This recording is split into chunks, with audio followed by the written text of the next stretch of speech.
সেই সঙ্গে কলকাতার মেয়র রোডে তৃণমূলের প্রতিবাদ সভার মঞ্চ বিজেপির নির্দেশে সেনাবাহিনী খুলে ফেলেছে এমনটাই অভিযোগ তুলে তৃণমূল ছাত্র পরিষদের সদস্যরা বিজেপির বিরুদ্ধে বিক্ষোভ দেখান।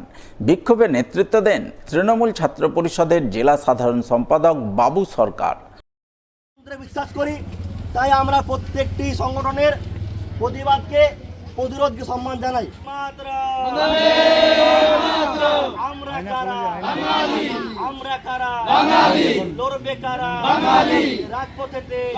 আমরা প্রত্যেকে জানি গোটা দেশ জুড়ে বাংলা এবং বাঙালির যারা শ্রমিক, যারা ছাত্র, যারা ভিন রাজ্যে পড়াশোনা করতো বা কাজ করতো, শুধু বাংলা ভাষা বলার জন্য তাদেরকে হেনস্থা করা হয়েছে, তাদেরকে গণপিটুনি দিয়ে মেরে ধরে পুলিশ দিয়ে পিটিয়ে ভাগানো হয়েছে।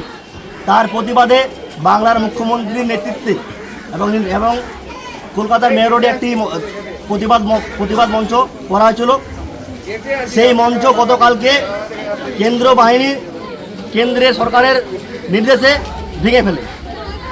তার প্রতিবাদে আজকে আমরা কলেজ গেটে টিএমসিপির পক্ষ থেকে একটি প্রতিবাদ আমরা করি।